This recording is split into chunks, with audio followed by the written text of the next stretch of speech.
As usual, thank you very much for coming over here and being present here today. And I'll just give a short speech. Then thereafter, I'll take on a couple of questions.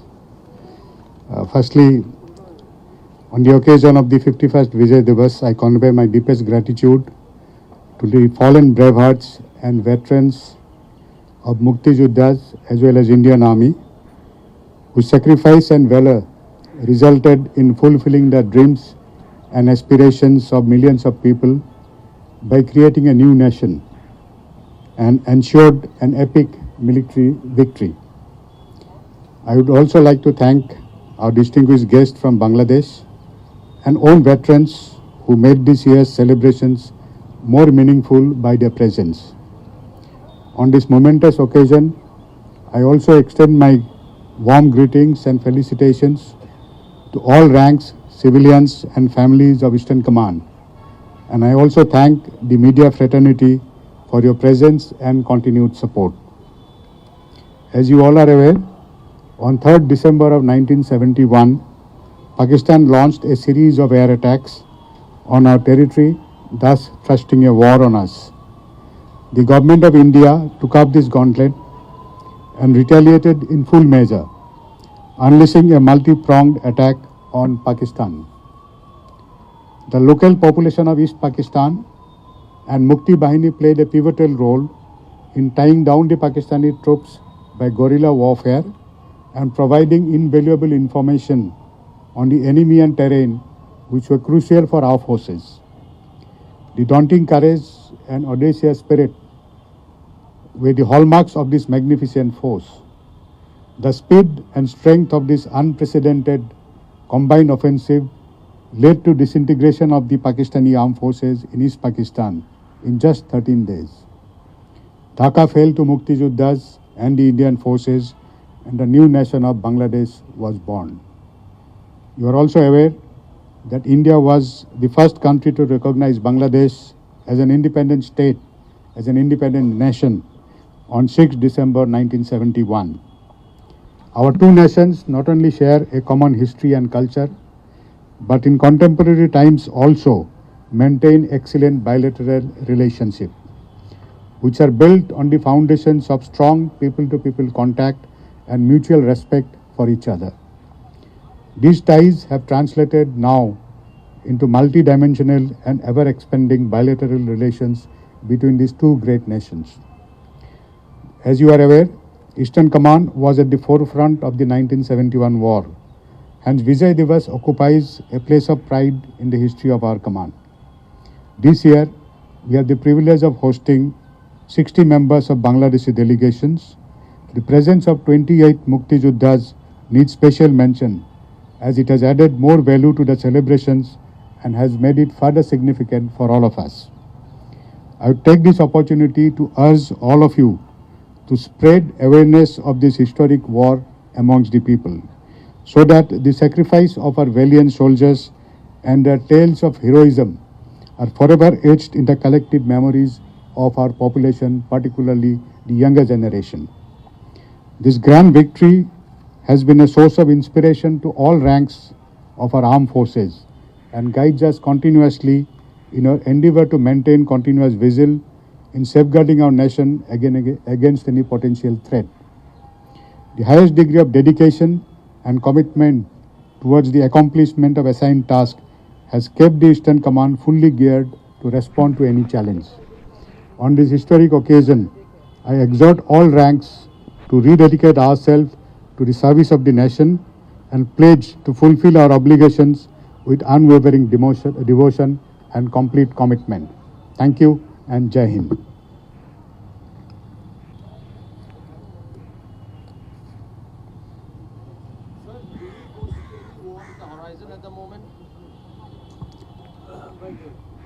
Come again. Do we foresee any war on the horizon at the moment? As a military man, we are always prepared to safeguard our nation, whether in peace or in conflict. Our primary task is to ensure territorial integrity of the country against any external threat as well as internal threat. So I would say that we are prepared for all eventualities and all contingencies. So, in the recent times, we've seen that our infrastructure is fast improving in the northeastern states, especially in the bordering areas. Be it better roads, now we have the Sela Tunnel. How is it helping our military capability, especially in the recent turn of events? How is it going to further strengthen our military capability? See, improvement in infrastructure primarily helps in enhancing our operational capabilities, whether in terms of mobilization of the forces or increasing our capability to move our forces to the designated areas in a shortest time frame. So that's the sort of help which is provided. And infrastructure doesn't merely means road infrastructure. It also means roads, railways, airports, helipads, and communication infrastructures as well. So in last about 10-15 years, you all have observed and noticed rightly a huge push and huge focus on the infrastructure development, particularly in the border areas, which definitely are going to assist in enhancing our op capabilities. Sir, sir, One mic, yeah, one at a time, please. sir, first of all, congratulations and all the best to our defense for this Vijay Diwas. Suman Munshi from IBG News. Sir, I have one suggestion that can we do something like that who have put down their lives for India and kids from the schools across all the districts of India write an essay or something like that for the people who are dead down from their district. In that way, the entire country will be with the. That's an excellent suggestion, and thank you very much for this. We'll do it next time. Sir, this is Ravi Shankar from Tip9 Bharatvarsh. Statement from you on the recent developments that's been happening in Arunachal Pradesh and Tawang sector.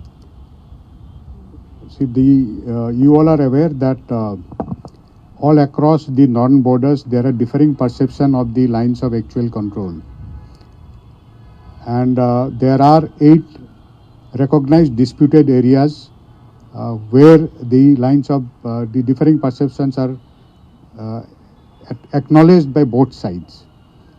So in one of those areas where there is a differing perception of the LAC, the PLA patrol had transgressed and which was contested very firmly and resolutely by our forces on ground, which led to some amount of physical violence, but I am happy to say that it was contained at the local level, and resorting to the existing bilateral mechanisms and protocols which are in place, though some minor injuries were there to people, soldiers of both sides. I would also like to request you not to listen to any rumors. There have been no major injuries. It's only minor injuries to soldiers from both sides.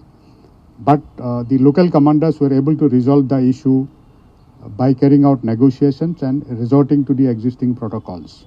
And that was followed by a flag meeting at the delegation level at Bumla, wherein the issue has been resolved further. Presently, I would like to assure everybody that the border areas along the northern frontier is stable and we are firmly in control. आपने कहा कि जो ये विजय दिवस है जो प्रेरणा स्रोत है, तो इसको हमारे बच्चे, मैं अर्जुन, आपने कहा कि ये प्रेरणा स्रोत है और डेफिनेटली ये है क्योंकि हमने 13 दिन में इसको फतह किया. इसको हर बच्चा जो शौर्य को और इस वीरता को जाने, ईस्टर्न कमांड कोई इसको सिलेबस में या इन बच्चों को जो आने वाली पीढ़ी है इसको याद रख सके, अपने सैनिकों पे गर्व कर सके, ऐसा कोई कदम उठा रही है क्या शिक्षा में? देखिए, what I would like to say, you are very right. We need to spread awareness about valor and bravery which were displayed by our soldiers, not only in 71 war, in various wars since independence, right from 1948 during the partition, then thereafter 62, 65, 71, Kargil. So all these celebrations which are there as part of Vijay Diwas or Kargil Vijay Diwas, they are basically aimed at spreading that awareness. Like yesterday during because of the space restrictions here in War Memorial, there is a limitation on the number of people that we wanted to invite. But in the military tattoo which was organized yesterday, we had invited school children, and close to 1,000 school children including NCC cadets had come. So basically that's the message we are sending, that you are being defended by a very professional army. The display which was put out yesterday was meant to send that message that you are being guarded by a very professional army who is going to ensure that the territorial integrity of the country is going to be maintained at all times. Sir, this is Amitav from PTI. I'd like to know that there are reports in a section of media that at Doklam, on the other side of the border, there are some heightened infrastructure building, like ropeways and roads. So what would be your take on that, and how are we prepared to deal with it? You know, the Doklam standoff took place in 2017, which was primarily as a result of the PLA attempt at trying to construct a particular road in the area about which there were differing perceptions, which led to 73 days of standoff. And thereafter, through negotiations, the issues were resolved. And thereafter, there is a protocol which is being followed in Doklam area by both sides, in which there is regular interaction between the local commanders, so that there are no new constructions which come up on the both sides. So those issues are being resolved at the local level itself. There has been no fresh development, I should say, as far as Doklam is concerned with regards to infrastructure development. That's all. Thank you. At the moment, have the Chinese incursed on any of our territory in Arunachal Pradesh? There's been a controversy over that. So has there been any incursion and any area in Arunachal Pradesh held by the Chinese? The short answer is no. Thank you so much. नमस्कार, मैं हूं मानक गुप्ता। अगर आपको हमारा ये video पसंद आया हो तो इसे लाइक और शेयर जरूर करें, और हां, हमें सब्सक्राइब और फॉलो करना ना भूलें, ताकि आप देश और दुनिया की कोई खबर मिस ना करें। तो जुड़े रहिए हमारे साथ और देखते रहिए News24।